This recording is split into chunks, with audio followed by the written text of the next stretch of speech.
तीन अलग अलग सवाल हैं जो पूछे गए हैं। पहला सवाल है कि श्रीमद् भगवत गीता को ज़्यादा महत्व दें या भगवत पुराण को, दोनों में से किसका महत्व ज़्यादा है। दूसरा प्रश्न है कि क्या भारत में सचमुच लोग ब्रह्मचर्य का पालन करते हैं। बात तो बहुत होती है, और ब्रह्मचर्य का संबंध किससे है। तीसरा प्रश्न है कि चाहे अच्छा जीवन जियो या गलत जीवन जियो, चाहे सही काम करो या गलत काम करो, मरना तो दोनों को ही है। फिर सही काम क्यों करें, सही जीवन क्यों जिएं। तो पहले प्रश्न से शुरुआत करते हैं।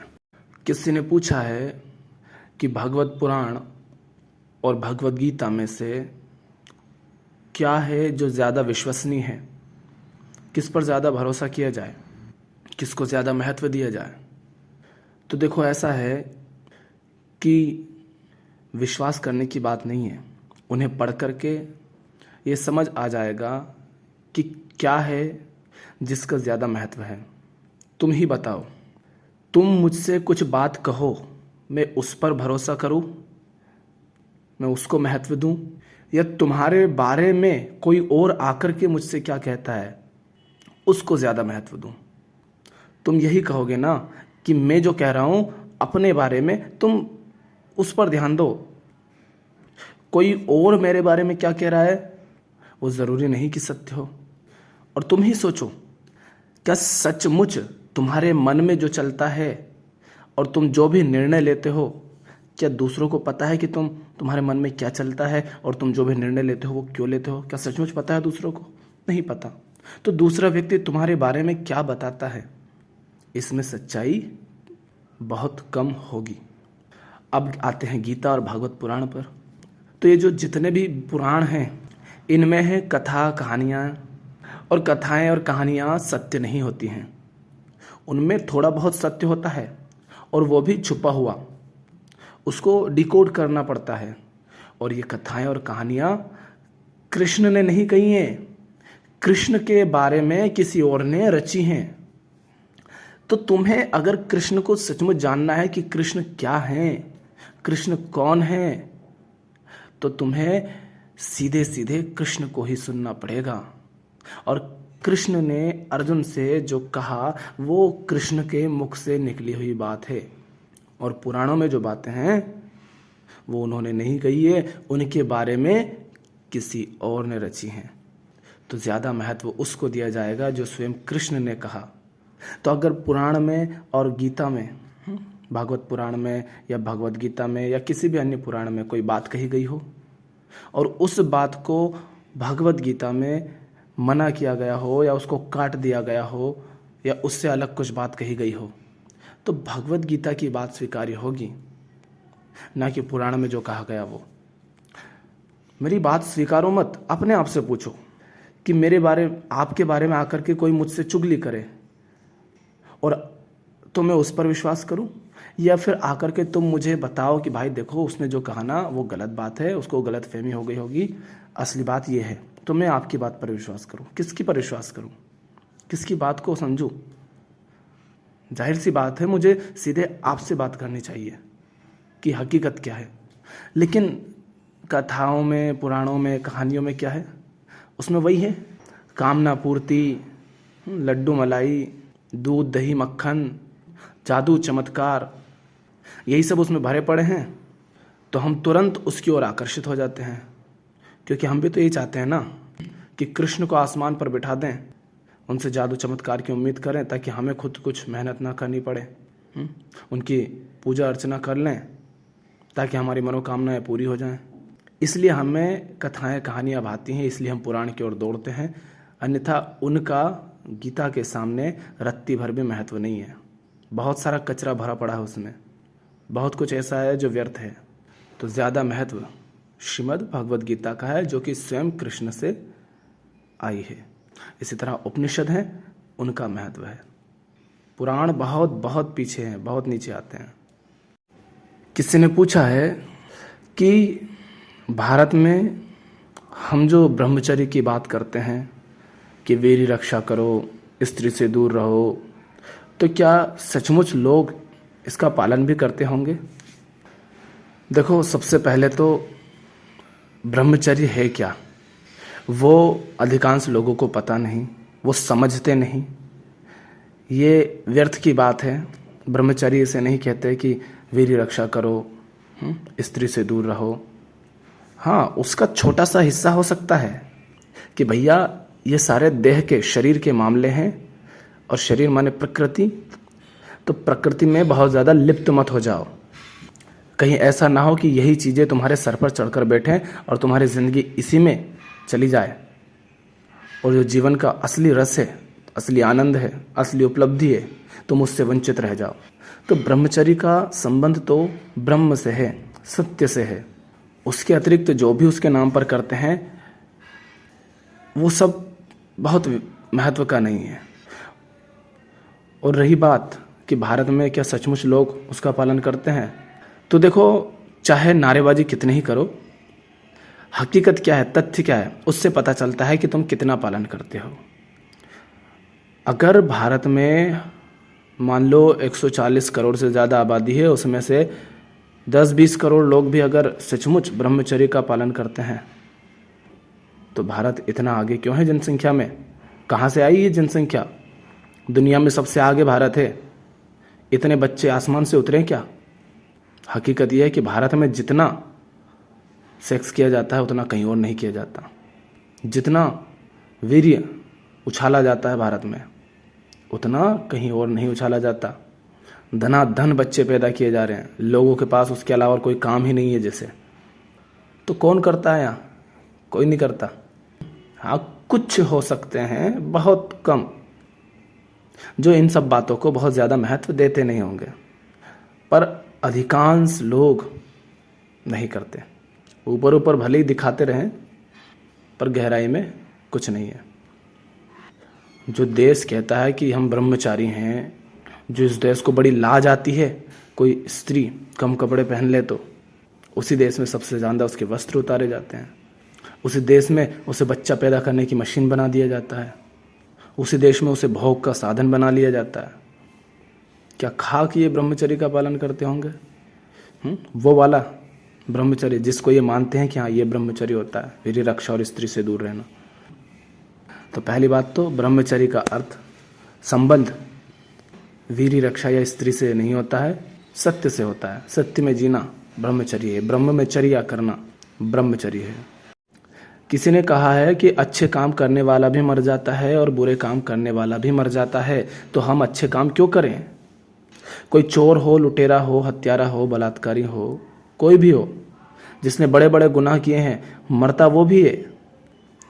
और जिसने चोरी नहीं की, हत्या नहीं की, बलात्कार नहीं किए, या कोई भी ऐसा अपराध या पाप नहीं किया, वो भी तो मर जाता है ना। फिर सही काम क्यों करें? सही जीवन क्यों जिएं? यहाँ पर इन सज्जन के अंदर ये धारणा बैठी है कि देखो, वो चोरी करता है तो उसको तो धन, पैसा वगैरह चीज़ें मिल जाती हैं, और उसके साथ फिर भी गलत कुछ नहीं होता। पुलिस भी उसे अक्सर छोड़ देती है, अगर पता भी चल जाए तो भी थोड़ी बहुत सज़ा मिलती है।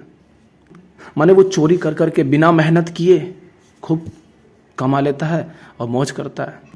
वो देखो, बलात्कार करता है, काम सुख हासिल करता है, किसी की हत्या कर देता है, डराता है, लड़ाई दंगे करता है, तो सब उससे डरते हैं।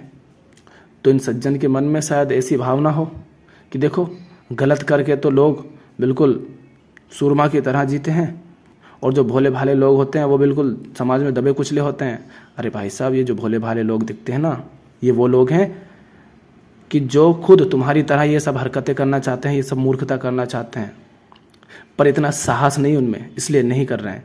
इसलिए वो भोले भाले होने का नाटक करते हैं, नहीं तो वो भी इतने भोले हैं नहीं। उनके घरों में जितना अधिक वो कर सकते हैं वो भी करते हैं, यही सारी हरकतें। यूं ही अदालतों में घर परिवार के ज़्यादा केस नहीं होते हैं। और रही बात अच्छा जीवन जीने की और गलत जीवन जीने की, तुम कह रहे हो कि चाहे कोई अच्छा जीवन जिए या गलत जीवन जिए, अच्छे कर्म करे या बुरे कर्म करे, एक दिन मर तो दोनों ही जाते हैं। ये बात बिल्कुल सही है कि दोनों मर जाते हैं, लेकिन महत्व इस बात का नहीं है कि दोनों मर जाते हैं या दोनों के मरने के बाद उनके साथ क्या होगा। महत्व इस बात का है कि मरने से पहले उन्होंने जीवन कैसा जिया। अच्छा जीवन किसी और कारण से नहीं जिया जाता है। अच्छा जीवन, सही जीवन इसलिए जिया जाता है क्योंकि वो अच्छा है, क्योंकि वो सही है। और गलत जीवन इसलिए नहीं जिया जाता है क्योंकि वो गलत है। इतना कारण पर्याप्त है। सही काम इसलिए किया जाता है क्योंकि वो सही है। झूठ इसलिए नहीं बोला जाता है क्योंकि वो झूठ है। तो महत्व इस बात का नहीं है कि दोनों मर जाते हैं। महत्व इस बात का है कि उससे पहले जो जीवन था तुम्हारा 30, 40, 50 साल का, वो तुमने कैसे जिया। अब तुम ही सोचो, तुम गलत जीवन जी रहे हो, तुम घटिया जीवन जी रहे हो, तुम चोरी चपाटी कर रहे हो, लूटमार कर रहे हो, हत्या कर रहे हो, बलात्कार कर रहे हो, और जो भी गुनाह होते हैं समाज में वो सब कर रहे हो। क्या सचमुच तुम्हारे मन में शांति होगी? तुम्हारा मन शांत होगा? क्या तुम्हारे जीवन में प्रेम होगा, आनंद होगा? सचमुच बताओ। उदाहरण ले लो, मान लेते हैं वो लोग जैसे नीरव मोदी या उसके ही जैसे लुटेरे जिन्होंने बैंकों को वगैरह वगैरह को लूटा। क्या आज वो खुलेआम घूम भी सकते हैं? क्या वो बेफिक्र होकर के जी सकते हैं? नहीं। हर वक्त उन्हें डर रहता है कि कहीं किसी को कुछ पता ना चल जाए, किसी ने चोरी की है। तुम ही करके देख लेना छोटी मोटी, और जैसे ही उस चोरी के संबंध में बात होगी तुम्हारा पसीना बहने लग जाएगा। हर समय डरते रहोगे। कोई व्यक्ति चोरी करके आया है और जरा सी उसे आवाज़ सुनाई दी जैसे पुलिस की गाड़ी आई हो, और आई भले ही किसी और के घर हो, पर यह कांपने लग जाएगा कि कहीं मेरी चोरी का पता तो नहीं चल गया, कहीं मैंने जो कांड किया, हत्या की, जो भी किया, उसका पता तो नहीं चल गया। तो तुम्हें क्यों लगता है कि गलत जीवन जीने वाला इंसान सही होता है और एक दूसरा इंसान है जो जीवन में सही जीवन जीता है, सही कर्म करता है, सही व्यवहार रखता है, वो शांत रहता है, किसी बात की परवाह नहीं रहती, किसी बात की चिंता नहीं रहती, तनाव नहीं रहता। तो मरा वो भी और मरा वो भी, दोनों मरे, लेकिन एक ऊंचा जीवन जी करके, शांत जीवन जी करके, सुंदर जीवन जी करके मरा, और एक मर मर के मरा, घुट घुट के मरा, रोता रोता मरा, डरता डरता मरा, चिंता में, तनाव में मरा।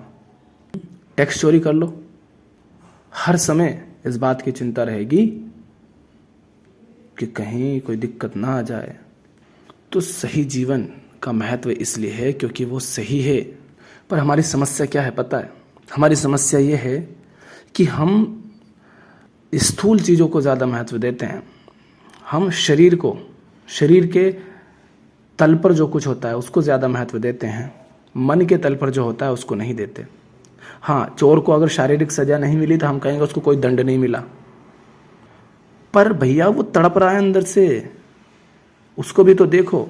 किसी को 1000 रुपये मिल गए और किसी को बड़ी गहरी शांति मिल गई, पर हमें वो शांति इस तरह नहीं दिखाई देगी जैसे पैसा दिखाई देता है। तो इसलिए हमको लगेगा कि उसको कुछ नहीं मिला। उसको वो मिला है जो पैसे देकर भी नहीं मिल सकता। लोग पैसा भी नहीं चाहते हैं, पैसे के माध्यम से उसे ही चाहते हैं, शांति को, आनंद को। और वो अगर किसी व्यक्ति को डायरेक्टली ही मिल जाए तो फिर ये तो बड़ी ऊंची बात हो गई ना। पर चूंकि वो आंखों से तुम्हें दिखाई नहीं देगी, और होगी भी तो तुम देख नहीं पाओगे चेहरे पर। तो कर्मों का फल इस तरह से मत देखो कि उसको शारीरिक पीड़ा मिले, उसको जेल में बंद किया जाए, उसको भी मारा पीटा जाए, उसके साथ भी गलत किया जाए। इस तरह से नहीं देखा जाता है। कर्मों का फल देखा जाता है कि तुमने जो कुछ भी किया उसके परिणाम स्वरूप तुम्हारा मन अशांत, परेशान हुआ, चिंता तनाव में हुआ या शांत हुआ, चिंता मुक्त हुआ, तनाव मुक्त हुआ। तुम्हारे जीवन में आनंद की वृद्धि हुई या आनंद और ख़त्म हो गया। तुम जैसा जीवन जीते हो वैसा जी करके बिल्कुल बेपरवाह खुले आसमान के तले जीते हो, या डर डर कर, छुप छुप कर, घुट घुट कर जीना पड़ता है, चिंता और तनाव में जीना पड़ता है। इस तरह देखो, तब पता चलेगा कि गलत जीवन जीने का अर्थ क्या होता है। छोटी सी गलती कर देते हैं हम अपने जीवन में, उसमें भी कितना डरते हैं कि कहीं किसी को पता ना चल जाए, कांपते हैं ना। फिर तुम्हें क्यों लगता है कि जिन्होंने इतने बड़े बड़े कांड किए हैं वो बड़े खुश रहते होंगे, बड़े शांत रहते होंगे? उनकी ज़िंदगी नर्क हो जाती है। इसीलिए तो वो ऐसी हरकतें करते रहते हैं, क्योंकि वो नर्क हो गए हैं पूरे। तो भाई साहब, सही जीवन इसलिए जिया जाता है, सही काम इसलिए किया जाता है क्योंकि वो सही है। बस इतना पर्याप्त है उसको करने के लिए, उसको जीने के लिए।